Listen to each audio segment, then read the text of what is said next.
بسم اللہ الرحمن الرحیم۔ نماز کے مسائل ہم ڈسکس کر رہے تھے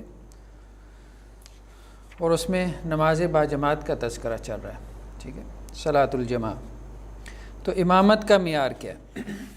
مساجد میں ایک جھگڑا یہ بھی ہوتا ہے، امام کیسے بنائیں؟ تو حدیث میں یہ ہے، مسلم کی روایت ہے کہ اللہ کے رسول صلی اللہ علیہ وسلم فرمایا جب 3 لوگ ہوں تو ان میں ایک شخص امامت کرائے، یعنی 3 لوگوں کو جماعت کروانی چاہیے۔ وَأَحَقُّهُمْ بِالْإِمَامَةِ أَقْرَأُهُمْ، امامت کا حقدار کون ہے؟ جو کہ اقرا یا فعل تفضیل کا صیغہ ہے، ٹھیک ہے، جو ان میں بڑا قاری ہے۔ اب اس لفظ کے معنی میں اختلاف ہو گیا، ٹھیک ہے، تو امام احمد کے نزدیک اس سے مراد قاری ہی ہے۔ اب قاری ایک اصطلاح ہے نا، سب لوگ سمجھتے ہیں قاری سے کیا مراد ہے، جبکہ امام شافعی کے نزدیک جو ہے اس سے مراد، آ جائیں آگے آ جائیں، امام شافعی کے نزدیک اس سے مراد افقہ ہے، ٹھیک ہے، یعنی فقیہ ہونا چاہیے، عالم ہونا چاہیے۔ تو اگر تو کوئی شخص کسی کی تجوید اچھی ہے اور ساتھ میں وہ عالم بھی ہے تو پھر بھلے وہ قاری نہ ہو، مطلب پورا قرآن اس کو یاد نہ بھی ہو، حافظ نہ بھی ہو، تو اس کو ترجیح دینی چاہیے۔ لیکن اگر کوئی ایسا عالم ہے کہ اس کی تجوید اچھی نہیں ہے، بعض علماء بھی جو ہے نا پنجابی لہجے میں قرآن پڑھتے ہیں، پھر قاری کو ترجیح دینی چاہیے۔ نہیں، قاری سے مراد جس کی تجوید اچھی ہو، حافظ قرآن پلس جو ہے وہ اس نے تجوید القرآن کا کورس کیا ہو، جسے ہم کہتے ہیں لحن جلی اور لحن خفی جو ہے اس کا اسے اندازہ اور اس سے وہ بچتا ہو۔ حافظ بھی ہونا ضروری ہے قاری کے ساتھ؟ اقرأہم کا ترجمہ یہ بھی کیا گیا ہے کہ اسے قرآن یاد ہو، تو قاری سے مراد یہی ہے، یعنی حفظ اس کی پہلی شرط ہے، ٹھیک ہے۔ امام احمد نے یہی کہا ہے کہ جسے زیادہ قرآن یاد ہو، ٹھیک ہے، کہ ایک بات تو یہ ہے نا کہ بعض مقامات میں ہمیں رسول اللہ صلی اللہ علیہ وسلم کا بھی یہ طرز عمل ملتا ہے کہ آپ زیادہ قرآن جن کو یاد ہوتا تھا ان کو ترجیح دیتے تھے، جیسا کہ غزوہ احد میں جو لوگ شہید ہوئے تو ہمیں سنت میں یہ ملتا ہے کہ آپ صلی اللہ علیہ وسلم پہلے اس کو اتارتے تھے، یا ایک قبر میں جب ایک سے زیادہ لوگوں کو دفن کیا جاتا تھا تو پہلے اس کو رکھتے تھے کہ جس کے بارے میں آپ صلی اللہ علیہ وسلم پوچھتے بھئی کس کو زیادہ قرآن یاد ہے۔ تو اس کی ایک اپنی اہمیت ہے دین کے اندر، یعنی حفظ کی، زیادہ قرآن یاد ہونے کی۔ حضرت عبداللہ ابن مسعود سے روایت ہے کہ اللہ کے رسول صلی اللہ علیہ وسلم نے فرمایا کہ کسی بھی قوم کی امامت وہ شخص کرے اقرأہم لکتاب اللہ، جو اللہ کی کتاب کو سب سے زیادہ جاننے والا ہو یا سب سے اچھا پڑھنے والا ہو، دونوں معنی کیے گئے۔ پھر کہا کہ اگر ان میں سے کوئی قرات میں برابر ہوں تو پھر فعلمہم بالسنہ، جو سنت کو زیادہ جانتا ہے، ٹھیک ہے، یعنی عالم دین آ گیا۔ اور اگر سنت کو جاننے میں بھی وہ برابر ہیں فاقدمہم ہجرہ، جو ہجرت میں مطلب پہل ہے، تو مراد یہ ہے کہ جس کی دین کے لیے کوئی خدمات زیادہ ہیں، اس کو ترجیح دینی چاہیے۔ اور اگر اس اعتبار سے بھی برابر ہوں فاقدمہم سنہ، تو پھر جو بڑی عمر کا ہے وہ کیا کرے؟ وہ امامت کروائے۔ تو یہ امامت کا ایک کرائیٹیریا ہے جو ہمیں دیا گیا۔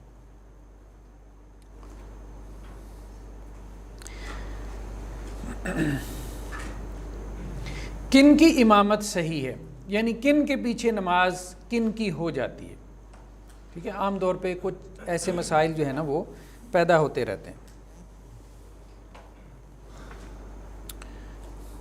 تو اگر تو کوئی شخص نفل نماز پڑھ رہا ہو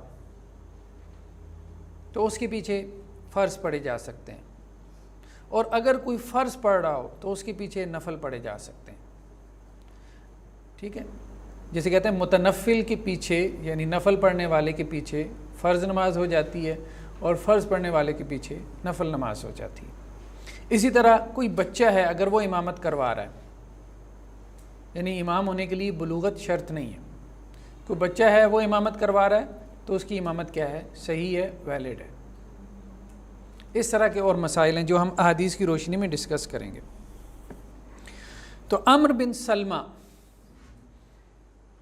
یہ ایک صحابی ہیں جن کے بارے میں روایات میں آتا ہے کہ ان کی عمر جو ہے وہ 7 سال تھی، اور یہ اپنے قبیلے کے امام تھے، عمر بن سلمہ۔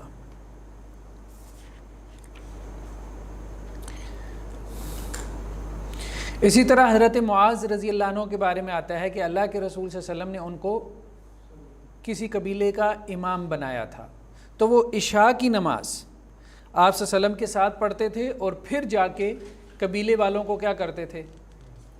نماز پڑھاتے تھے، اور وہ ان کی نماز نفل ہوتی تھی اور قبیلے والوں کی کیا ہوتی تھی؟ فرض ہوتی تھی۔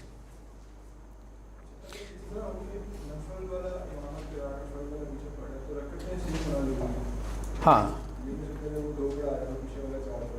تو وہ 2 بعد میں جو ہے وہ ہاں پڑھ سکتا ہے، کیوں نہیں پڑھ سکتا۔ اسی طرح ایک اور صحابی ہے محجن، وہ یہ کہتے ہیں کہ میں مسجد نبوی میں آیا تو لیکن میں نماز پڑھ کے آیا تھا، ٹھیک ہے، تو میں نے نماز نہیں پڑھی، تو اللہ کے رسول صلی اللہ علیہ وسلم نے مجھ سے پوچھا کہ تم نے بھائی نماز کیوں نہیں پڑھی؟ تو کہنے لگا کہ میں اپنے گھر میں نے پڑھ لی تھی۔ بعض اوقات لوگ آتے تھے نا کہ رسول اللہ صلی اللہ علیہ وسلم کی بات سننے کے لیے، آپ صلی اللہ علیہ وسلم کی واز سننے کے لیے آ جاتے تھے، یعنی خدشہ یہ ہوتا تھا نماز تو نکل گئی ہے، چلو میں نماز پڑھ کے وہاں پہنچ جاتا ہوں، آپ صلی اللہ علیہ وسلم کی باتوں میں شریک ہو جاؤں گا، کچھ سن کے آ جاؤں گا۔ تو کہنے لگے میں تو گھر میں نماز پڑھ کے آؤں۔ تو اللہ کے رسول صلی اللہ علیہ وسلم فرمایا کہ گھر میں بھی تم نے نماز پڑھی ہو، لیکن جب تم مسجد میں آؤ تو دوبارہ پڑھ لو، یہ تمہارے لیے کیا ہو جائے گی؟ نفل ہو جائے گی۔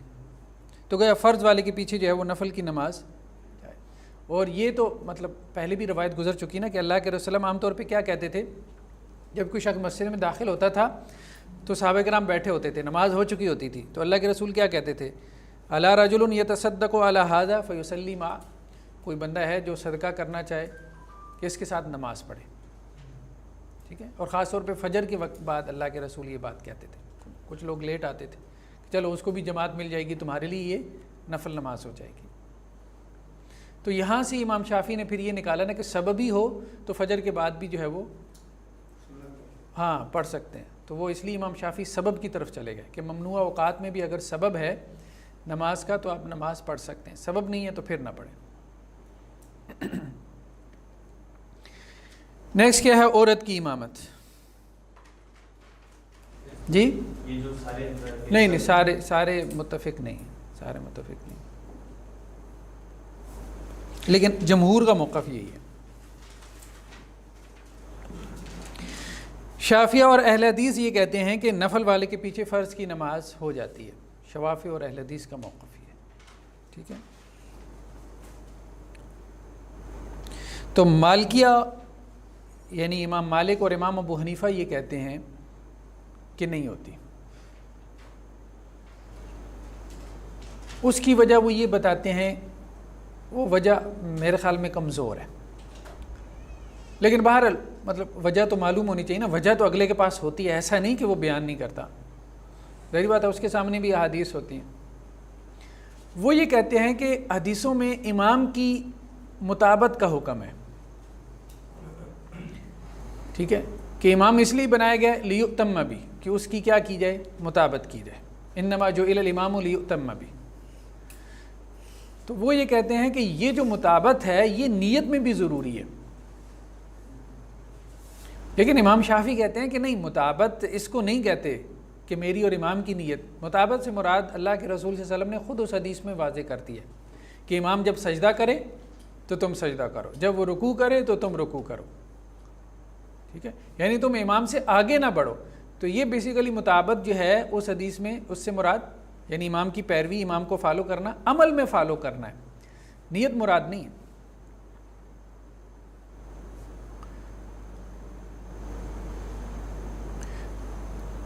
تو احادیث میں بھی جب تعارض آتا ہے، جب کنٹرڈکشن آتی ہے، تو پہلا کام محدثین کیا کہتے ہیں، یہی کیا جائے کہ کوئی ایسا مفہوم بیان کیا جائے کہ دونوں حدیثوں پہ عمل ہو جائے، بجائے اس کے کہ آپ یہ اپروچ اختیار کریں کہ کچھ حدیثیں چھوٹ جائیں اور کچھ پہ عمل ہو جائے، اس کے بجائے یہ اپروچ زیادہ بہتر ہوتی ہے، یا وہ معنی اور مفہوم زیادہ بہتر ہوتا ہے کہ جس سے دونوں قسم کی حدیثوں پہ کیا ہو جائے؟ عمل ہو جائے۔ کیونکہ رسول اللہ صلی اللہ علیہ وسلم کی اگر ایک بات ثابت ہو چکی ہے کہ یہ اللہ کے رسول صلی اللہ علیہ وسلم نے کہا ہے تو ان میں آپس میں تعارض نہیں ہو سکتا۔ پھر ممکن حد تک تطبیق کی کوشش کرنی چاہیے۔ اسی طرح نابالغ کی امامت میں بھی اناف کے یہاں سختی ہے، لیکن بہرحال صحیح روایت میں ہے کہ وہ ہاں یہ کہا جا سکتا ہے کہ اب اس بچے کو اس لیے قبیلے کا امام بنایا گیا نا کہ وہ اقرا تھا،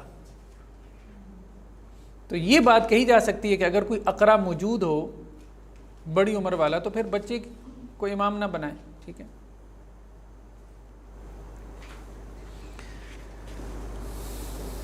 دوسرا کیا ہے؟ عورت کی امامت۔ حضرت عائشہ رضی اللہ عنہا سے روایت ہے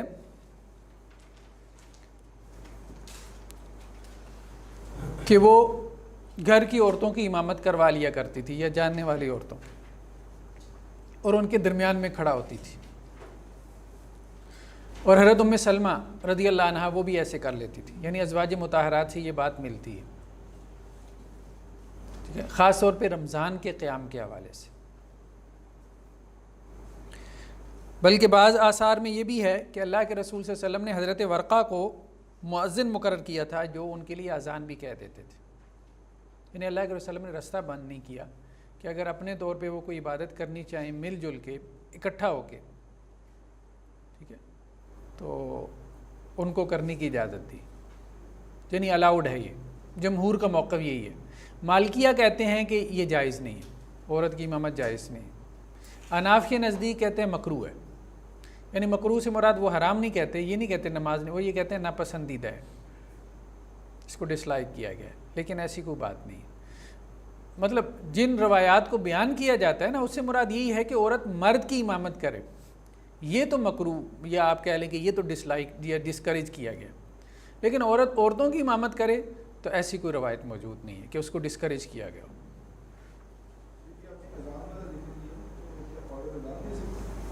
نہیں، حضرت ورقہ کو اللہ کے رسول صلی اللہ علیہ وسلم نے مقرر کیا تھا کہ وہ ان کے لیے اذان کہہ دیا کریں، ٹھیک ہے، تاکہ جو عورتیں قریب قریب سے جمع ہونا چاہیں، ٹھیک ہے۔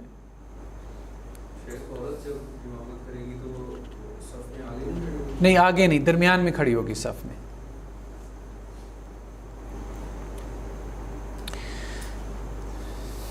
مرد کا عورتوں کو امامت کروانا، یعنی ایک تو یہ نا جیسے ہمارے یہاں مساجد میں ہے کہ مرد امام ہے، ٹھیک ہے، پیچھے مرد نماز پڑھ رہے ہیں اور اس کے علاوہ بچے بھی ہیں، پھر عورتیں بھی ہیں، وہ تو ایک معمول کی چیز ہے نا، یعنی صرف عورتیں ہوں، یہ مسئلہ ہم ڈسکس کر رہے ہیں، ٹھیک ہے۔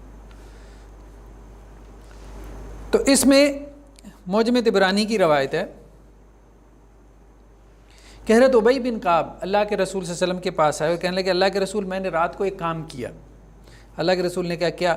کہنے لگے میرے گھر کی عورتیں تھیں تو وہ مجھے کہنے لگیں کہ آپ اچھا بھلا قرآن پڑھتے ہیں تو آپ قرآن پڑھیں اور ہم آپ کے پیچھے کھڑی ہو کے سنتی ہیں۔ تو میں نے انہیں جو ہے وہ 8 رکعتیں پڑھائیں اور وتر پڑھائے۔ یہ مطلب اب رمضان اور قیام اللیل میں چونکہ اس میں سب کا یہ ایک ماحول بنا ہوتا ہے، لوگوں کا دل کر رہا ہوتا ہے، گھر میں بھی عورتوں کا بھی دل کرتا ہے ہم کچھ عبادت کر لیں اسی بہانے، تو اللہ کے رسول صلی اللہ علیہ وسلم نے اس پہ سکوت اختیار فرمایا، ٹھیک ہے۔ تو اگر محرم عورتیں ہوں جیسے گھر کی عورتیں ہوں تو ان کو امامت کروانے میں حرج نہیں ہے، ٹھیک ہے۔ لیکن اگر صرف نہ محرم ہو تو پھر فقہا کا عام طور پہ قول یہی ہے کہ وہ مکروہ ہے، ناپسندیدہ ہے، تو پھر کوئی حرج نہیں۔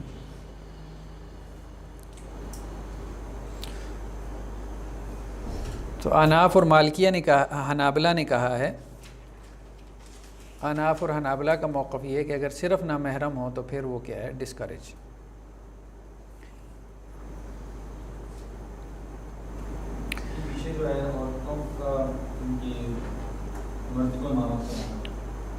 نہیں، عورت کا مرد کو امامت کروانا تو بالکل الاؤڈ ہی نہیں ہے نا، وہ تو الاؤڈ ہی نہیں ہے، اس کی کوئی روایت نہیں ہے۔ وہ جیسے اب ہمارے ہاں وہ امریکہ میں کبھی وہ ایک خاتون اٹھ کھڑی ہوتی ہے، عجیب و غریب قسم کے واحد، پتہ نہیں کیا نام ہے اس کا، اسرا نعمانی یا کیا ایسا، آمنہ عبد الودود اور فلاں ڈمکان، وہ مرد عورتیں سب ایک صف میں کھڑی کی ہوئی ہیں، ٹھیک ہے، اور وہ آگے جو ہے نا وہ بس یہ سارے وہ لوگ ہیں جو مغربی ایجنڈے کے تحت کام کر رہے ہیں یا جنہیں لانچ کیا گیا ہے، یا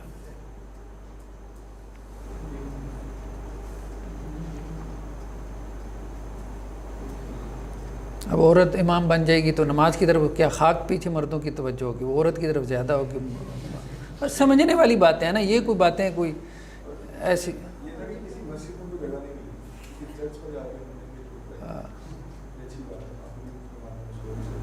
تو جو ایک نماز رہ گئی تھی جس میں کوئی خدا کی طرف تھوڑی توجہ ہو جاتی تھی، وہ بھی اب تم اس کو بھی جو ہے وہ ان سے چھین لو.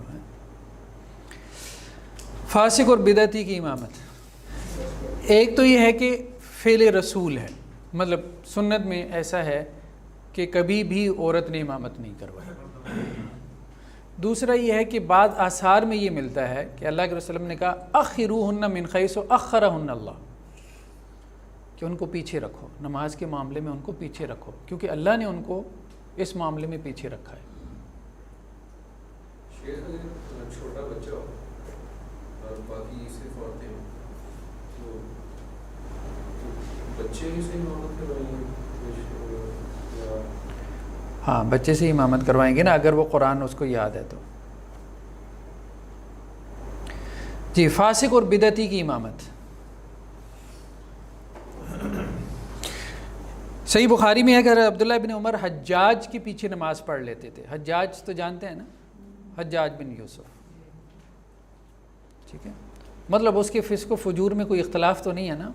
حضرت ابو سعید خدری سے مسلم میں روایت ہے کہ وہ مروان بن حکم کے پیچھے انہوں نے عید کی نماز پڑھی. اور مروان بن حکم کا وہ واقعہ معروف ہے کہ حضرت ابو سعید خدری یہ کہتے ہیں کہ اس نے کیا کام کیا کہ اس نے عید کی نماز پڑھانے سے پہلے خطبہ دینا چاہا، تو میں اس کو کھینچتا تھا مصلی کی طرف اور یہ بھاگتا تھا ممبر کی طرف. تو جب میں نے اسے کہا کہ اللہ کے رسول صلی اللہ علیہ وسلم کی سنت یہ ہے کہ خطبہ عید کی نماز کے بعد ہوتا ہے، تو اس نے مجھے کہا کہ بات یہ ہے کہ عید کے بعد ہمارا خطبہ کون سنتا ہے، سارے تو نماز پڑھ کے بھاگ جاتے ہیں. حکمران تھے نا، ظاہری بات ہے. مطلب لوگ سنتے ہیں اس بندے کا خطبہ جس کا ان کے اوپر کوئی وہ ہوتا ہے، اثر ہوتا ہے، یا جن کی ان کے ساتھ کوئی ایفیلیشن، اس کے لیے تو وہ لوگ بیٹھے رہیں گے نا، 4 گھنٹے بھی یا 2 گھنٹے کا سفر کر کے بھی چلے جائیں گے. حکمرانوں کا جیسا ایک وہ تھا، ظاہری بات ہے. تو یہ جو ہے نا، یہ اب ظاہری بات ہے، یہ تو ایک طرح سے انوویشن ہی تھی نا کہ خطبہ اس نے کیا کیا، سنت کو ترک کر کے پہلے کر لیا. لیکن انہوں نے پھر بھی اس کے پیچھے نماز پڑھی. تو نماز صرف کافر کے پیچھے نہیں ہوتی، بدعتی اور فاسق و فاجر کے پیچھے ہو جاتی ہے. اصل بات یہ ہو جاتی ہے. ہاں وہ تو دیکھیں نا، جب آپ نے کسی کو امام بنانا ہے، آپ نے جوتا بھی خریدنا ہے تو آپ بہترین جوتا خریدتے ہیں. تو جب آپ امام بناتے ہیں تو آپ بہترین آدمی کو امام بناتے ہیں، جو عقیدے میں بہتر ہو، جو مطلب متقی ہو، متدین ہو، ٹھیک ہے، اس کو آپ امام بنائیں گے. ایک یہ ہے کہ کبھی اب آپ چلتے پھرتے آپ کی نماز آ گئی ہے تو پھر آپ اس کے پیچھے بھی نماز پڑھ لیں گے، نماز ہو جائے گی. یعنی جماعت کو ترک نہ کریں. تو علماء نے ایک قاعدہ بیان کیا، یہ قاعدہ بہت اہم ہے. قاعدہ کیا ہے کہ جس کی اپنی نماز ہو جاتی ہے اس کے پیچھے بھی نماز ہو جاتی ہے. ٹھیک ہے، جس کی اپنی نماز صحیح ہے اس کے پیچھے بھی نماز صحیح ہے، یعنی نماز ہو جاتی ہے. اس کا معنی کیا ہے کہ مسلمان کے پیچھے نماز ہو جاتی ہے. جس کو آپ سمجھتے ہیں کہ بھائی یہ ہے دائرہ اسلام سے خارج، آپ سمجھتے ہیں، میں کچھ نہیں کہہ رہا، وہ آپ کو پتہ ہے بھائی اب اس کا شرک کفر اتنا بڑا ہے کہ یہ دائرہ اسلام سے خارج ہے، میرے کاغذوں میں تو یہ فارغ بندہ ہے. تو اب ظاہری بات ہے جب آپ اس کو دین اسلام میں ہی نہیں شمار کر رہے تو آپ اس کے پیچھے کیوں نماز پڑھیں گے؟ یہ تو آپ کو خود اپنے آپ سے پوچھنا چاہیے.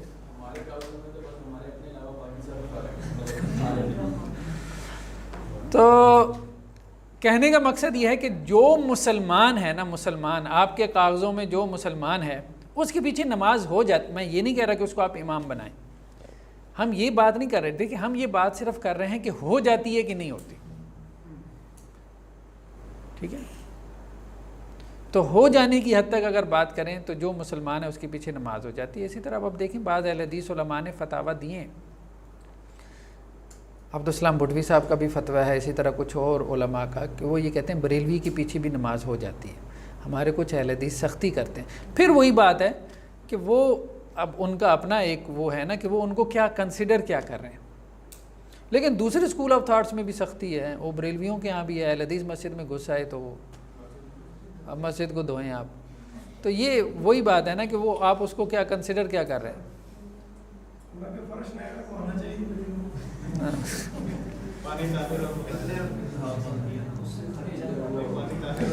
تو یہ بات جو ہے کہ کافر اور مشرک کے پیچھے نماز نہیں ہوتی. ٹھیک ہے، بس وہ پھر لمبی چوڑی بحث ہے نا، اب ہم اس میں نہیں جا رہے. ٹھیک ہے، جب ہم عام نماز پڑھ لیتے ہیں تو امام رفع یدین کبھی کرتا اور کبھی نہیں کرتا. اگر ہم اس کے پیچھے کر لیتے ہیں تو وہ ہم مقتدی ہوتے ہوئے اس سے آگے بڑھنا. نہیں کوئی آگے بڑھ. دیکھیں مطابت سے یہ مراد نہیں ہے کہ امام نے جو ہے وہ ہاتھ ناف پہ باندھے ہیں تو آپ سینے پہ باندھ رہے ہیں تو آپ مطابت نہیں کر رہے. یہ غلطی لگی، یہ ڈاکٹر اسرار صاحب کو بھی غلطی لگی. اچھا، ڈاکٹر اسرار صاحب کیا کرتے تھے رحمہ اللہ، وہ اکیلے میں نماز پڑھتے تھے، میں ان کے ساتھ ہوتا تھا وہاں قرآن اکیڈمی میں، تو وہ رفع الیدین کرتے تھے. جب وہ جماعت کے ساتھ پڑھتے تھے تو وہ رفع الیدین نہیں کرتے تھے اور کہتے تھے کہ حدیث میں حکم ہے کہ امام کی مطابقت کرو. لیکن حدیث نے وہی بات جو امام شافعی نے کہی ہے نا، حدیث نے خود مطابقت کے مفہوم کو واضح کر دیا کہ اللہ کے رسول نے کہا کہ مطابقت سے کیا مراد ہے، آگے نہ بڑھو. آگے بڑھنے سے مراد کیا ہے کہ وہ مطلب بالکل واضح ہے، کلیئر کٹ ہے کہ جب امام جو ہے وہ سجدہ کرے تو پھر تم سجدہ کرو. کیونکہ کچھ لوگ ایسے کر رہے تھے، جیسے ہمارے عام طور پہ بچے بھی کرتے ہیں، امام سے آگے بڑھ جاتے ہیں، پہلے سجدے میں گر جاتے ہیں، پہلے رکوع میں چلے جاتے ہیں، یا پہلے سجدے سے اٹھ جاتے ہیں، امام ابھی سجدے میں پڑا ہوتا ہے. اللہ کے وسلم نے ہر حدیث کا ایک کانٹیکس ہوتا ہے نا، اللہ کے وسلم نے جب یہ چیز دیکھی تو پھر یہ بات کہی کہ بھائی امام اس لیے بنایا گیا کہ تم اس کی کیا کرو. اب یہ تو نہیں کہ امام جو ہے وہ کھنگارا مارے تو اب تم بھی جو ہے وہ کھنگارنا شروع کر دو، یہ تو نہیں ہے نا. ٹھیک ہے، اچھا اب دیکھیں جیسے ایک روایت میں یہ بھی ہے، اللہ کے رسول نماز پڑھا رہے تھے تو اللہ کے رسول صلی اللہ علیہ وسلم نے نماز میں جوتے اتار دیے. سفر میں تھے نا تو جوتوں سمیت نماز پڑھ رہے تھے، یہ حدیث میں آتا ہے. تو اللہ کے وسلم نے جوتے اتار دیے، صحابہ نے بھی آپ کی اتباع میں جوتے اتار دیے. اللہ کے رسول صلی اللہ علیہ وسلم نے بعد میں سوال کیا، بھائی میں نے جوتے اتارے تم نے کیوں اتارے؟ کہنے لگے اللہ کے رسول ہم نے تو آپ کو دیکھ، مطلب وہ بھی اس حدیث کا یہی مفہوم سمجھ رہے تھے. تو اللہ کے رسول نے کہا نہیں ایسی بات نہیں ہے، میرے پاس تو جبریل آئے تھے اور انہوں نے مجھے بتایا کہ آپ کی جوتوں میں نجاست لگی ہے تو میں نے اس لیے اتار دی. ٹھیک ہے، تو اس کا مطلب یہ ہے کہ امام کی ہر بات میں مطابقت، یہ مطابقت کا مفہوم نہیں ہے. مطابقت کا مفہوم یہی ہے کہ امام سے کسی رکن میں آگے نہ بڑھ جائے. جی پیروی جسے ہم کہتے ہیں فالو کرنا، یعنی پیچھے پیچھے رہے. یہ نہیں ہے کہ امام جیسے کر رہا ہے میں بھی. امام تو سارے کھیل رہے ہوتے ہیں رومال کے ساتھ، یہی ہوتا ہے نا، مطلب نماز میں وہ تو رومال ہی اپنا سنبھال رہے ہوتے ہیں یا ٹوپی یا داڑھی کے ساتھ کھیل رہے ہیں.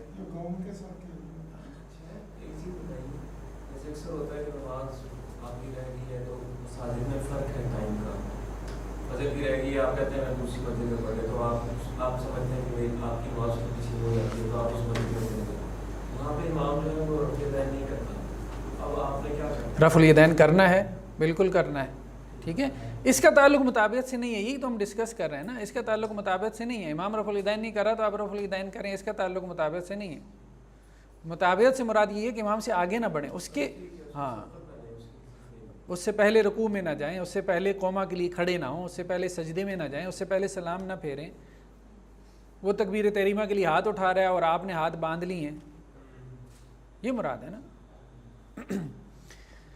اللہ کے رسول صلی اللہ علیہ وسلم کی سے ایک اور روایت مروی ہے کہ ایک آدمی نے جو کسی قبیلے کی امامت کرواتا تھا، اس نے قبلہ رخ تھوک دیا اور اللہ کے رسول صلی اللہ علیہ وسلم اس کو جو ہے وہ دیکھ رہے تھے. تو آپ صلی اللہ علیہ وسلم فرمایا یہ آئندہ تمہیں نماز نہ پڑھائے. تو اس بندے نے دوبارہ نماز پڑھانی چاہیے. تو لوگوں نے کہا کہ جی اللہ کے رسول نے یہ کہا ہے ہمیں کہ یہ بندہ نماز نہ پڑھائے. تو وہ اللہ کے رسول کے پاس آ گیا، کیا آپ نے کہا؟ اللہ کے رسول نے کہا ہاں. اس لیے کہ تو نے اللہ اور اس کے رسول کی اذیت دی. ٹھیک ہے. نماز میں بھی مطلب بندہ تھوک تو سکتا ہے، یا نماز کے لیے کھڑا ہوا تھا وہ قبلہ رخ اس نے تھوک دیا. ٹھیک ہے. تو اللہ کے رسول نے اس کو بھی اتنا ناپسند کیا. جیسے وہ بات آ رہی تھی نا، اگر تو مستقل امام بنانا ہے تو اس کے لیے تو بہترین سے بہترین کرائیٹیریا ہونا چاہیے. ٹھیک.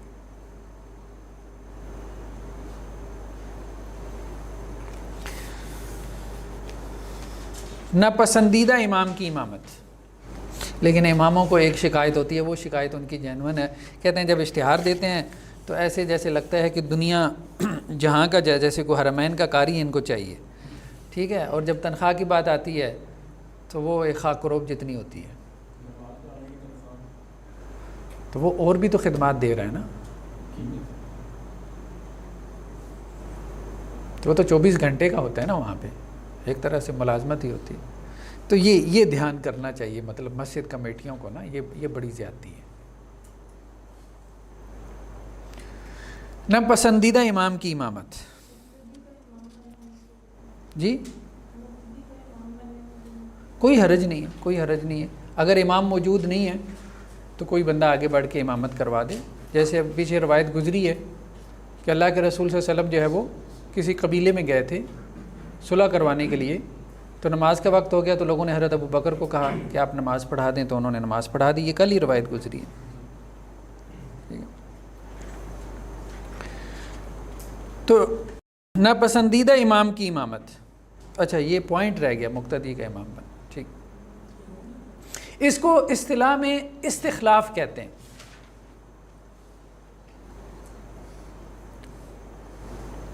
تو حضرت عمر رضی اللہ تعالیٰ عنہ کے بارے میں مطلب معروف روایت ہے نا، سب کو پتہ ہے کہ ان کو نماز میں شہید کیا گیا. ٹھیک ہے.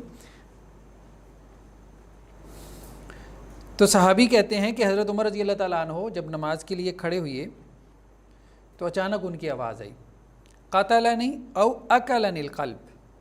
جب اس نے ان کو مارا نا، خنجر مارا، تو انہوں نے کہا کتے نے مجھے مار دیا. نہیں، حضرت عمر کو پہلے پتہ تھا کہ یہ حرکت کرے گا، کیونکہ حضرت عمر نے اس کا وہ جو فیصلہ کیا تھا تو اس وقت ہی حضرت عمر جو ہے نا اس کے ایٹیچیوڈ کو دیکھ گئے تھے.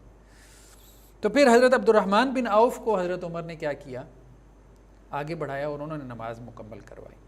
تو اگر کوئی ضرورت ہو تو کوئی مقتدی آگے بڑھ کے جو ہے وہ امام کی جگہ لے سکتا ہے اور نماز مکمل کروا سکتا ہے. جیسے امام کا وضو ٹوٹ گیا، ٹھیک ہے، تو وہ وہاں سے نکل جائے اور جو پیچھے مقتدی کھڑا ہے، اب بہتر ہے کہ پیچھے وہی کھڑا ہو کہ جو امامت کا کرائیٹیریا پورا کرتا ہو، اور وہ آگے جا کے جو ہے وہ نماز مکمل کروا دے. تو انہوں نے پھر بہت ہلکی نماز پڑھائی حضرت عبد الرحمن بن عوف. نیکسٹ کیا ہے ناپسندیدہ کی امامت. اللہ کے رسول صلی اللہ علیہ وسلم سے روایت ہے سنن ابن ماجہ کی کہ 3 لوگ ایسے ہیں کہ جن کی نماز ان کے سر سے اوپر نہیں جاتی. کیا مراد ہے؟ مطلب ان کی نماز قبول نہیں ہوتی، بالشت بھر بھی ان کے سر سے اوپر نہیں جاتی. ان میں سے ایک کون ہے؟ رجل ام قوما وهم له کارہون. وہ شخص کہ جس نے کسی قوم کی امامت کروائی اور لوگ اس کو ناپسند کرتے ہیں، اس کی امامت پسند نہیں کرتے. یہاں لوگوں سے مراد میجورٹی ہے. دیکھیں 2-4 تو سب سے ناراض ہوتے ہیں ہر مسجد میں 2-4 تو سب سے ناراض ہوتے ہیں. وہ تو مراد یہ ہے کہ ایک آدمی جو ہے مسجد میں 20 نمازی ہیں، ٹھیک ہے، 18 نمازی اس کو پسند نہیں کرتے، اب اس کو خود ہی امامت چھوڑ دینی چاہیے.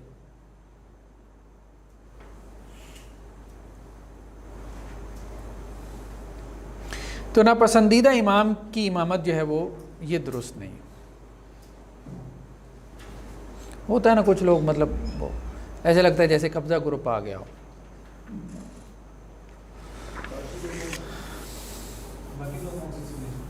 باقی 2 سے مراد جو ہے ایک وہ عورت کہ جس کا شوہر جو ہے وہ اس سے ناراض ہو، لیکن اس ناراضگی سے مراد عمومی ناراضگی ہے نہیں ہے، ٹھیک ہے، وہ تو ہر وقت ہی شوہر ناراض ہوتا ہے مطلب وہ ایک خاص کانٹیکس میں. مطلب وہ جو ایک روایت آتی ہے نا، اللہ کے رسول نے فرمایا کہ اگر اس کا شوہر جو ہے اس سے علیحدہ ہو کے رات گزارے ناراض ہو کے، تو فرشتے اس کے اوپر ساری لعنت کرتے ہیں. مطلب وہ جو میاں اور بیوی ہسبینڈ اینڈ وائف کا ایک خاص ریلیشن شپ ہے، اس کے حوالے سے اس کی ناراضگی ہے. کہ جس سے اس کی کوئی برائی کی طرف جانے کا جو ہے وہ اندیشہ بڑھ جاتا ہے. اس کانٹیکس میں یہ بات ہے، عام ناراضگی کی بات نہیں. اور تیسرا کیا ہے؟ واخوان متصارمان، دو بھائی جو آپس میں ناراض ہیں، مطلب 3 دن سے زیادہ جو ناراضگی ہے اس کو الاؤ نہیں نہ کیا گیا.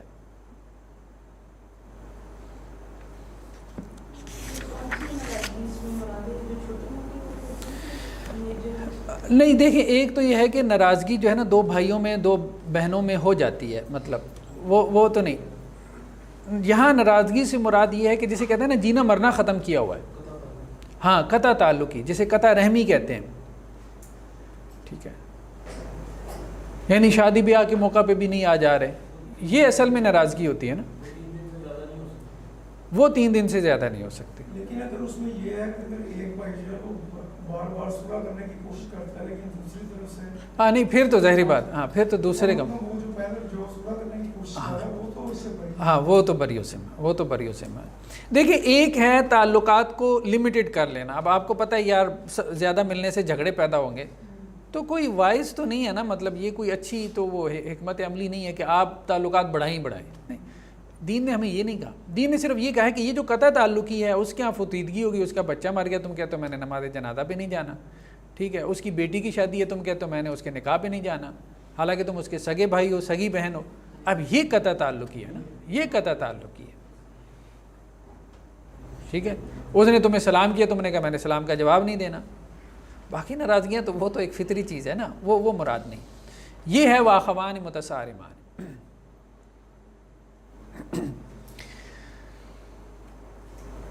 نیکسٹ کیا ہے؟ صف پیچھے اکیلے کی نماز. تو صف پیچھے اکیلے کی نماز کے حوالے سے وہ جو روایت پہلے بھی گزری حضرت ابو بکرہ کی کہ وہ جیسے مسجد میں داخل ہوئی تو انہوں نے دیکھا اللہ کے رسول صلی اللہ علیہ وسلم رکوع میں ہیں، تو وہ رکوع میں چلے گئے اور رکوع میں ہی چل کے آئے. ٹھیک ہے، تو اللہ کے رسول صلی اللہ علیہ وسلم نے انہیں کیا کہا کہ زادک اللہ حرصا ولا تعد، اللہ تعالیٰ تمہاری حرص میں اضافہ کرے لیکن ایسا نہ کرنا، یعنی یہ رکوع میں چل کے نہیں آنا. لیکن ان کی رکوع کی جو رکعت تھی، ایک تو اللہ کے رسول صلی اللہ علیہ وسلم نے اس کو دہرانے کا نہیں کہا، اور دوسرا یہ کہ وہ اکیلے تھے صف میں. پچھلی صف میں کیا تھے؟ اکیلے تھے. تو اللہ کے رسول صلی اللہ علیہ وسلم نے اس اعتبار سے بھی ان کو نماز دہرانے کا نہیں کہا.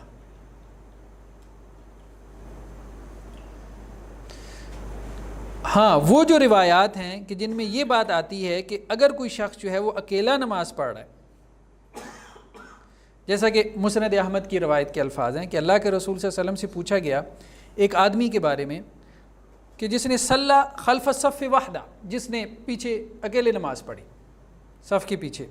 تو آپ صلی اللہ علیہ وسلم نے کیا فرمایا؟ یعید الصلاۃ، نماز کو دہرائے. اس سے مراد کیا ہے کہ اگلی صف میں جگہ خالی ہو تو پھر یہی بات سمجھ میں آتی ہے کہ اگلی صف میں جگہ خالی ہو پھر نماز پچھلی صف میں اکیلا پڑھے تو یہ تو اعادہ کرے، یہ تو نماز دہرائے، اس کی نماز نہیں ہوتی. لیکن اگر اگلی صف پیکڈ ہے تو پھر کیا کریں گے آپ؟ پھر آپ اکیلے ہی نماز پڑھیں گے نا. ہمارے یہاں تو پہلے یہ ہوتا تھا، خیر اب تو کم ہو گئے، پکڑ کے درمیان میں لوگ پیچھے کر. ہاں، وہ جو پیچھے کرنے والی بات ہے نا، وہ روایت نہیں ہے، وہ روایت ثابت نہیں ہے. پکڑ کے پیچھے کرنے والی وہ روایت ثابت نہیں ہے، وہ ضعیف روایت ہے. ٹھیک ہے، اور دوسرا یہ کہ اس میں حرکت اتنی بڑی ہونی ہے، پوری صف نے 50 بندے اگر صف میں ہیں تو سب نے حرکت کرنی ہے، سب کی نماز خراب ہونی ہے. دیکھیے وہ تو انہوں نے صف بنا لی نا، اب ان کی نماز ہو جائے گی، لیکن ہم یہ کہیں گے کہ جی انہوں نے سنت کی خلاف ورزی کی ہے، کیونکہ اللہ کے وسلم نے کیا کہا کہ پہلے اگلی صفوں کو مکمل کرو. ٹھیک ہے، روایت کے واضح الفاظ ہیں نا کہ پہلی صفوں کو مکمل کرو.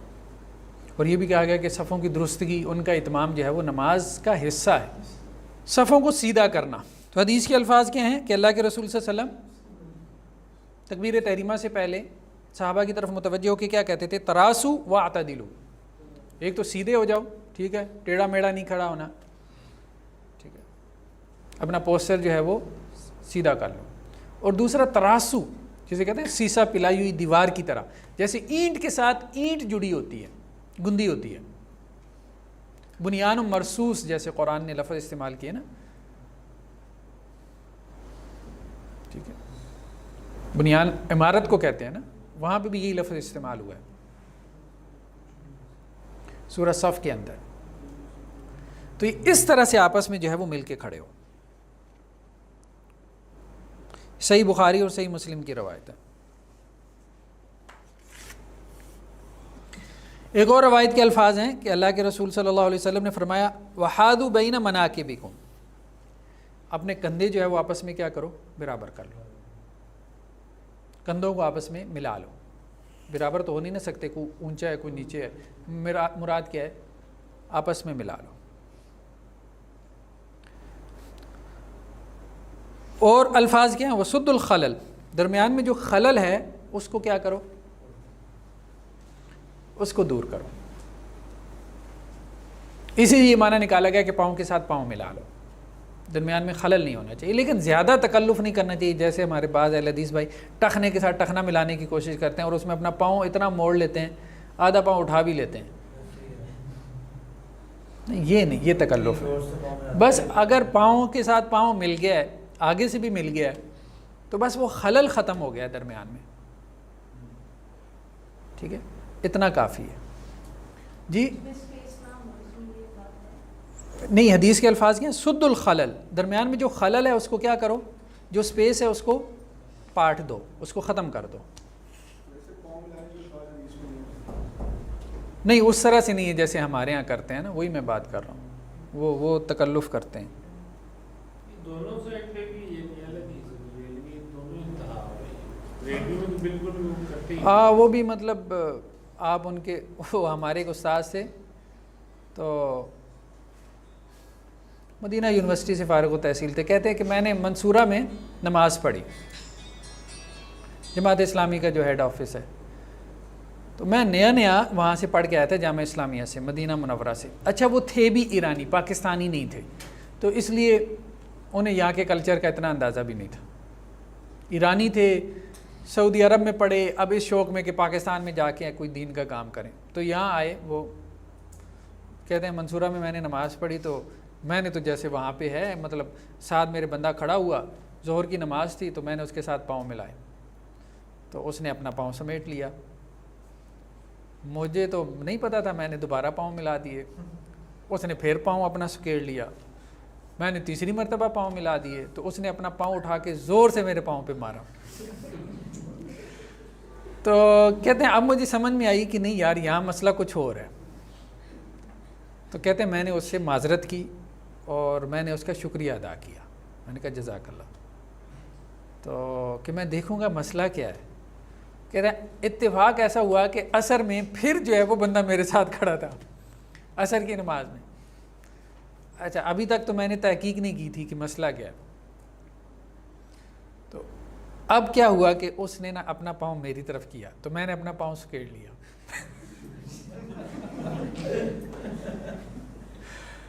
تو کہنے کا مقصد یہ ہے کہ وہ اس کا فرق پڑا تھا. ان کے کہنے کا مقصد یہ تھا کہ یہ جو میں نے اسے کہا تھا جزاک اللہ خیرہ، اور میں نے اسے جو معذرت کی تھی اس کا اسے فرق پڑا تھا. اور اگلی نماز میں اس نے خود سے یہ احساس کیا کہ یہ بندہ اگر پاؤں ملانے والا ہے تو مجھے اس سے پاؤں ملا لینے چاہیے. تو خیر یہ بھی ایک انتہا ہے ہمارے ہاں. اب آپ اگلا پاؤں ملانے کی کوشش کریں، بھائی اللہ کے رسول نے کیا کہا ہے کہ تم نے پاؤں نہیں ملانے. مطلب آپ نے دوسرے اسکول آف تھاٹ کی مخالفت میں مطلب یہاں تک جانا ہے کہ اگر کوئی پاؤں ملانا چاہ رہا ہے تو حدیثوں میں آپ زیادہ سے زیادہ یہ کہیں نا پاؤں ملائے بغیر بھی کھڑا ہو سکتا ہے، چلو ٹھیک ہے. تو یہ کہاں لکھا ہوا ہے کہ پاؤں ملانا ہی نہیں ہے؟ پاؤں ملانا کوئی ایسا گناہ ہے نماز کے اندر کہ جس سے نماز جو ہے وہ فاسد ہو جاتی ہے یا نماز مکروہ ہو جاتی ہے؟ یہ تو کوئی بھی نہیں نا، کہ جب نہیں کہتا تو اس سے ملا لو، کیا حرج ہے؟ ایک صلہ رحمی کر لو اس کے ساتھ.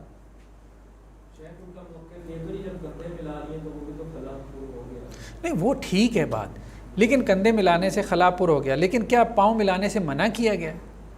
اگر منع نہیں کیا گیا تو مطلب ان کا موقف یہ ہے کہ بقدر جثہ آپ کھڑے ہوں اپنے وجود کو، اپنے پاؤں کو کھول کے، تو ٹھیک ہے بقدر جثہ کھڑے ہونے سے اگر پاؤں مل جاتے ہیں ٹھیک ہے تو ملنے دیں. آپ نے ضرور اپنے آپ کو بقدر جثہ سے بھی کم کرنا ہے تاکہ پاؤں نہ ملیں. ہاں وہ بھی غلط ہے، وہ بھی غلط ہے. میں نے دیکھا نا انتہا دونوں طرف ہے. وہ یہ سمجھ رہے ہیں شاید یہ اہل حدیثوں کی سنت ہے تو ہم نے اس کی مخالفت کرنی ہے، پاؤں ملانا. اور بھائی وہ اس کو سنت رسول سمجھ کے کر رہے ہیں. اگر پاؤں آٹومیٹیکلی مل رہے ہیں تو اس کو ملنے دیں.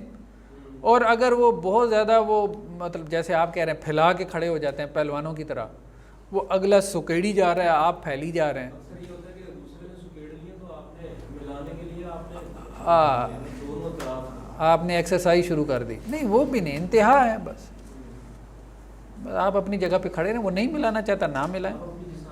ہاں آپ اپنی جسامت کے حساب سے کھڑے. یہی ہے نا، اپنے وجود کے اعتبار سے اپنے پاؤں کھولے. لیکن یہ ہے کہ روایات موجود ہیں. پہلی صف کی فضیلت، اللہ کے رسول نے کہا کہ اگر لوگوں کو یہ معلوم ہو کہ اذان کہنے میں یا پہلی صف میں نماز پڑھنے میں کیا اجر ہے، ٹھیک ہے، تو پھر وہ کیا کریں گے؟ قرآن دازی کریں گے. یعنی لڑے مریں گے کہ پہلی صف میں نے کھڑا ہونا ہے، دوسرا کہے کہ میں نے کھڑا ہونا ہے، یہاں تک کہ قرآن دازی کر کے فیصلہ کریں گے. ایک اور روایت میں کہ اللہ کے رسول صلی اللہ علیہ وسلم فرمایا پہلی صف میں کھڑے ہونے والوں پہ اللہ تعالیٰ بھی جو ہے وہ ان پہ رحمت بھیجتے ہیں اور فرشتے بھی ان کے لیے دعا کرتے ہیں. تو صحابہ نے اللہ کے رسول دوسری صف، تو اللہ کے رسول نے کہا پہلی صف والوں پہ اللہ بھی رحمت کرتے ہیں اور فرشتے بھی دعا کرتے ہیں. صحابہ نے کہا اللہ کے رسول دوسری صف، تو پھر اللہ کے رسول نے کہا ہاں دوسری صف بھی. نماز کی اقسام ہم پڑھ رہے تھے. تو صلاۃ الجماع کے بعد اب نیکسٹ ہمارا جو ٹاپک ہے وہ کیا ہے؟ صلاۃ السفر، سفر کی نماز، یا آپ کہہ لیں مسافر کی نماز. تو قرآن مجید میں کیا ہے؟ اللہ تعالیٰ یہ فرماتے ہیں کہ جب تم زمین میں سفر پر ہو، ٹھیک ہے، تو فلیس علیکم جناح ان تقصروا من الصلاۃ، تو تم پہ کوئی گناہ نہیں ہے کہ تم قصر کر لو. یعنی اس انداز سے کیا معلوم ہو رہا ہے؟ فلیس علیکم جناح، تم پہ کوئی گناہ نہیں ہے. قصر کیا چیز ہے؟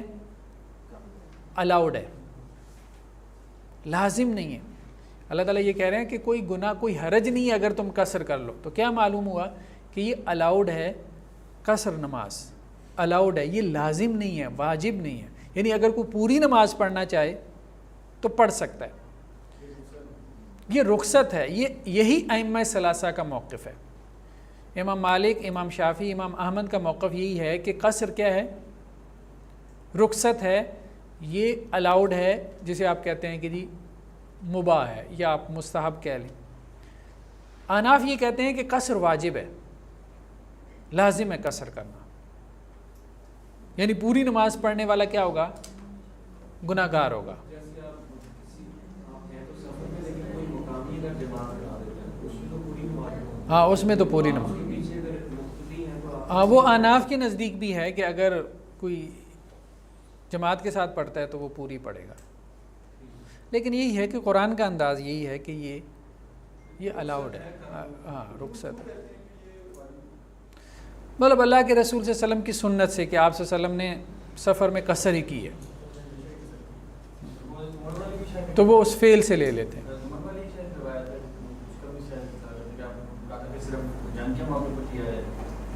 وہاں وہ آگے آ رہی ہے، روایت آ رہی ہے. تو آگے کیا ہے؟ ان خفتم، اگر تمہیں اندیشہ ہو، ساتھ میں یہ بھی شرط ہے. تو قرآن نے اس کو اندیشے کے ساتھ، خوف کے ساتھ مشروط کیا، کنڈیشنل کیا. یہی وجہ ہے کہ جیسے ایک صحابی یالا بن امیہ، وہ یہ کہتے ہیں کہ میں نے حضرت عمر بن خطاب سے کہا کہ یہ جو قصر ہے، نماز قصر کرنا، اس کے بارے میں اللہ تعالیٰ یہ کہتے ہیں ان خفتم، تو خوف کی کیفیت تو ختم ہو گئی ہے. یعنی شروع میں حالت جنگ میں ہم تھے اللہ کے رسول کے زمانے میں. اب حضرت عمر کے دور میں تو دیکھیں نا، وہ تو کتنا جو ہے وہ سلطنت جو اسلامیہ ہے اس کی وسعت ہو چکی ہے، ایکسپینشن ہو چکی ہے، اب تو کوئی خوف کی کیفیت رہ ہی نہیں گئی. تو وہ کہتا ہے خوف تو ختم ہو گیا. تو حضرت عمر کہتے ہیں کہ مجھے بھی یہ سوال پیدا ہوا تھا، تو میں نے اللہ کے رسول صلی اللہ علیہ وسلم سے سوال کیا. یعنی فتح مکہ کے بعد تو اللہ کے رسول کے زمانے میں بھی خوف ختم ہو گیا تھا نا، مکہ فتح ہو گیا، اس کے بعد طائف بھی فتح ہو گیا، ٹھیک ہے، حنین اور اس کی جنگ میں، تو غزوہ طائف میں. تو اللہ کے رسول صلی اللہ علیہ وسلم نے کیا کہا؟